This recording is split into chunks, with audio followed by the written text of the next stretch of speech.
Buonasera a tutti, benvenuti a questa serata che chiude la campagna elettorale di Paolo Zedda, che come sapete si è candidato a sindaco con una coalizione di centrosinistra che racchiude diversi partiti dell'area progressista, con una componente sardista che è rappresentata dai Rossomori, partito del quale Paolo è espressione. Ma diciamo che Paolo è da sempre un sardista nel senso culturale del termine. Penso che le cose che ha fatto nel corso della sua esperienza di vita lo dimostrino ampiamente. Ne approfitto per dire due parole su Paolo. Io sono un amico, quindi mi viene facile parlarne bene. Come sapete, tra gli amici ci si sceglie, quindi quando si sceglie un amico è perché lo si apprezza, si stima delle cose che fa, di come le fa e di quando le fa. Paolo ormai sono 20 anni che si impegna per la cultura sarda in diversi ambiti culturali, linguistici, musicali, producendo CD, organizzando manifestazioni, festival internazionali, pubblicazioni, corsi, insomma un'attività multiforme che ha tenuto alto e tiene tuttora alto il nome di Sinai non solo in Sardegna ma anche nel resto d'Italia e anche in Europa e fuori dall'Europa.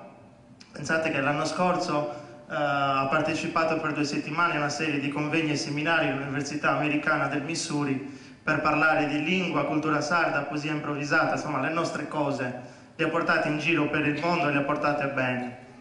Certo, mi direte, un politico non può parlare solo di lingua, cultura sarda o de cantadas.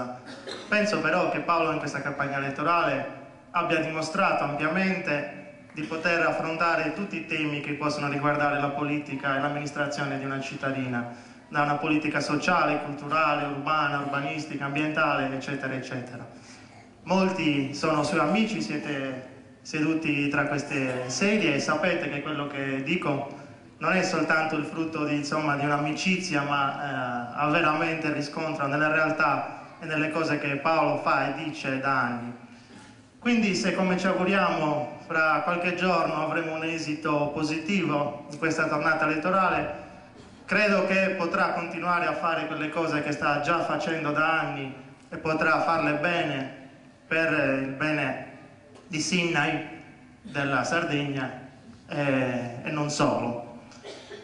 Come dicevo, io sono un amico, quindi è molto facile per me parlare bene di Paolo, però volevamo sentire anche il vostro parere, cioè sapere come mai molti di quelli che sono qua presenti decidono di votare Paolo e cosa li spinge, insomma, a dare la loro preferenza a Paolo.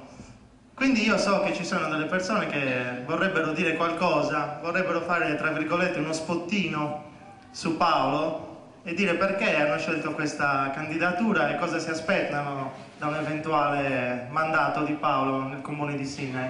Quindi inviterei subito il primo intervento, insomma, a salire sul palco per un minutino a dirci perché sceglie di votare Paolo, poi naturalmente si presenterà.